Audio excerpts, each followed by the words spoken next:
I didn't see you there. Oh, Leandra, you're so stupid.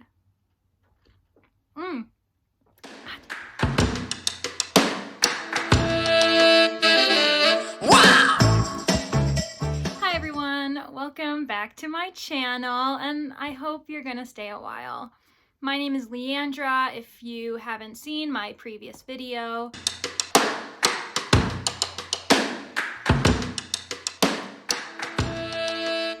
And I am a TBR 0 at the moment who hopes to one day become a TBR hero.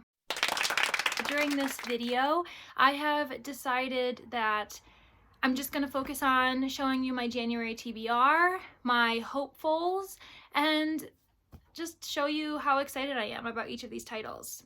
Let's get going. So this is in no explained order. I just have a pile of them to the left of me. The order doesn't really matter, to be honest, in how I show you these books, but the first one I'm going to show you is The Vanishing Stair by Maureen Johnson. I know, I am so late to the party on this series. A couple months ago, during the spooky mystery season of October, I decided to try Truly Devious, which is the first book in the Truly Devious series, and I loved it. You've got Private Academy in the mountains of Vermont, you've got a cold case mystery that occurred in 1936, and then we've got our modern day protagonist, Stevie Bell, who is just awesome, and the entire cast of characters is pretty diverse. Crazy things happen in the present just as much as they happen in the past. And so I ate that book up, and I think within the week I ended up buying The Vanishing Stair, but I haven't gotten to it. So I've decided that while the mystery is still fresh in my mind, because it did end on a cliffhanger, I better pick this book up. So I'm going to read this at some point during January. Book number 2 is Appleseed by Matt Bell, and I'm going to tell you right now, I have no idea what this book is about, and I don't intend to find out. I don't want to read the synopsis, and I just don't want to give anything away, because look at this cover. Oh my gosh, it's gorgeous, and I don't know, I'm really excited to not know anything about it. That's something I tend to do. On the back, though, you can see writers like Karen Russell, who wrote Swamplandia, Vampires in the Lemon Grove, and a few other collections, and I really like her writing. We also have Kelly Link, and I know she's the writer of Get in Trouble, but I haven't read that one. I have read Pretty Monsters, and I loved it. And then even Stephen Graham Jones, the author of The Only Good Indians, and I literally have that book right here on my TBR shelf, so I also need to read that soon. But yeah, so this sounds like an amazing book, and it was a recommendation of sorts from this booktuber who I really like to watch. His name is Rick MacDonnell. This was his favorite / surprising book of 2021. So after seeing that video, I immediately got myself a copy. So I'm really excited. Book number 3 is Clara and the Sun by Katsuo Ishiguro, and I read Never Let Me Go a couple years ago, and I really enjoyed it, and this seems like it's in the same vein. It talks about an artificial friend being the protagonist. She just wants someone to pick her in the store that she is set up in. I just can't imagine what's gonna happen when someone picks her up and who that person might be. But it's funny that I actually got this copy while I was doing a book exchange for the holidays, and I'll link the Instagram handle of the person who hosted it because she's amazing, and I just want to get it right, and I don't want to missay it on video. But I was paired off with another Instagrammer named Tanika, and she is the sweetest person. Her box lit up my life, and she's the best, and she deserves all the love and the shout outs. And her Instagram handle, I know by heart, is bookish_T, and that's T-E-E. And yeah, if you guys could show her some love, that would be so great. Also, just this past week, a good friend of mine from home texted me, out of the blue, and said that she just read this book and what are the chances? I had already added this to my January TBR, so obviously this is meant to be, and I hope that it's a really good experience. Another book that I'm really excited about is On Being a Bear by Remy, Marion. And this book, the cover is just so pretty.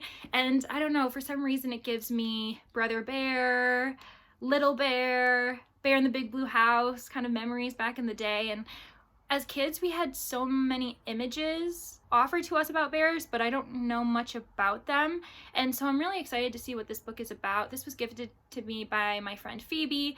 We were both perusing a bookstore in Woodstock, actually. She originally actually picked up this book, but I was the one who pointed it out. And then when she came to visit me for New Year's Eve, she said that she just still hadn't had time to read it. And so maybe I would prioritize it before her, see if I really enjoyed it and if she should read it again, and then I'll probably send it back to her if I think she should read it. I don't read nonfiction very often, but when I do, I tend to lean towards nature or environmentalist writing. So a lot of the books on my TBR that are nonfiction have something to do with the natural world. I hope that I inspire a few other people to enjoy that genre as well. The final revival of Opal and Nev by Donnie Walton. Now this book, by the time I'm recording, I've already finished reading it.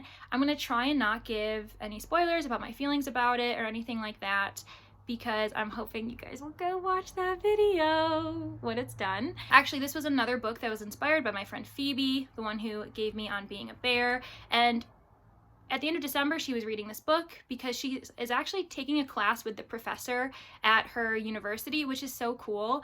And her interest piqued mine. I usually wouldn't have picked up a book like this. This is easily probably the most cliche situation of don't judge a book by its cover, because I saw this guitar and I just couldn't give enough cares in the world to pick it up. And the same goes for Daisy Jones and the Six. Both are interview style formats, so if you like Daisy Jones, this is probably a book for you. And they both obviously focus around fictional musicians, and for some reason that story arc does not intrigue me. I think it's because of when I was growing up, my father was really into music trivia and music anecdotes about musicians he loved since like the 1950s, and that kind of stuck with me. So I lean towards nonfiction titles that are about musicians more often than not. But yeah, I read this book and I'm really glad I did, but I don't want to give anything away, so I'm not going to tell you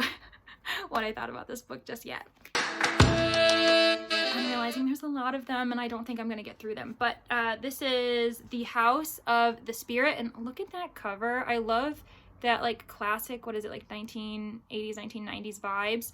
And this is by Isabel Allende, and I know she is a really well-known author. She's coming out with Violetta within the month or two, I think, and there's a lot of buzz around it. She also wrote The Stories of Eva Luna and many others that I can't think of at the moment. But this book was given to me by my friend Shanika, and it was for my birthday in September, and I just still haven't gotten to it, but I'm seeing her at the end of January, and I'm like, I really should read this before I see her. And I just saw on the flap that this was Allende's debut novel, so that's really interesting. I have no idea what it's about, because this is one of those situations where the copies from the 90s give you no information at all, so I have no idea what I'm getting myself into, but I would love a little context from anyone who has read this book, and so that I know what I'm getting into, because I literally cannot tell you, and the cover is so chaotic. Your guess is as good as mine. Finally, I am reading Sister Outsider by Audrey Lord, and as you can see with the bookmark, I've already started it. This is the second book of my January TBR, and I am loving it so much. It's quite a short book, and I'm already a third of the way through. Her essays and speeches are so important, and I want to make sure I'm digesting them properly. My recording stopped as I was gushing over Sister Outsider. That's okay, I'll just do it again. Audrey Lord, she is a well-known Black lesbian feminist poet who is basically one of the fiercest women to ever exist, and I read her poetry during one of my classes this past semester, and I loved it so much that I decided that I should spread the wealth. And so I actually bought this copy originally for my friend Shanika, the one who had gotten me this book.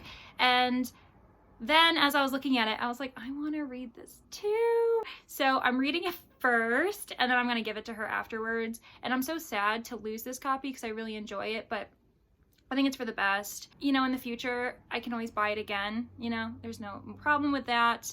But yeah, so I am really enjoying it, and I'm so excited because I know that Shanika's gonna love it too. I was just about to go for a walk Because I'm trying to be healthy and everything. and my mail came, and I have 2 books in the mail, which is very exciting, but it's also kind of scary because this means I have to add 2 more books to my TBR, and I have to read these within the month that I get them. So let's see what I got.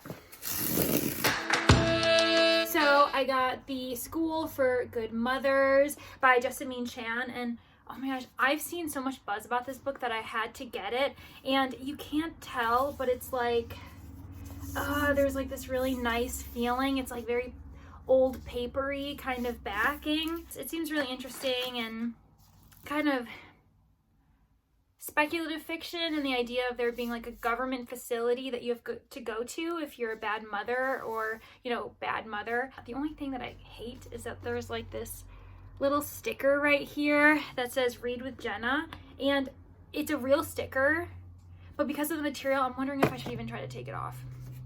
Oh well, whatever. So this is another book that I have to read in January. Have to. I am pumped to do so.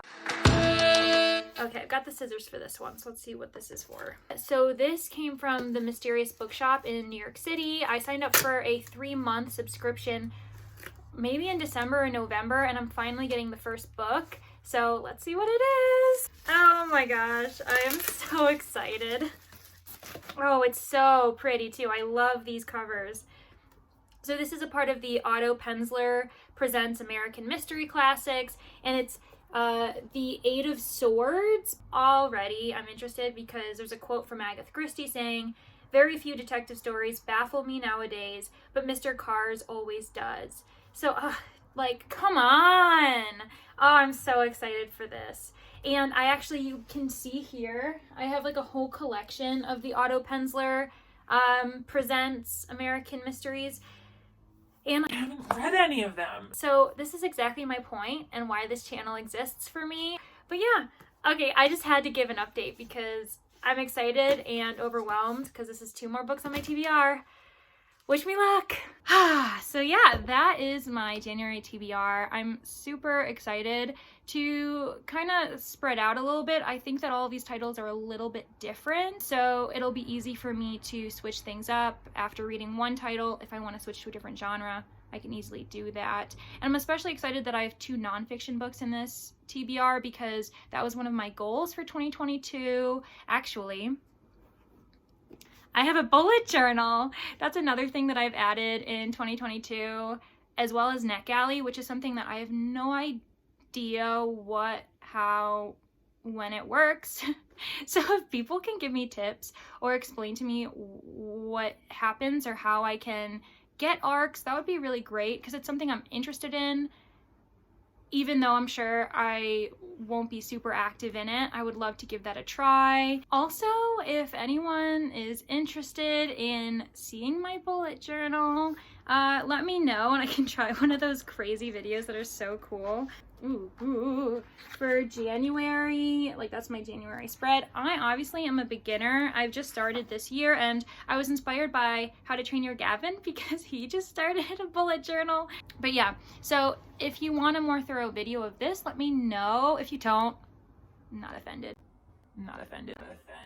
No worries. So if any of the books that are on my TBR are on yours or are books that you've loved so much or books that you've hated, let me know in the comments. I'd love to have a discussion with you guys about it to get me excited or to get me nervous about some of the books I'm about to pick up. I am really excited to get going on my January reads, my January vlog, and I will see you guys in the next one. Bye, have a great day.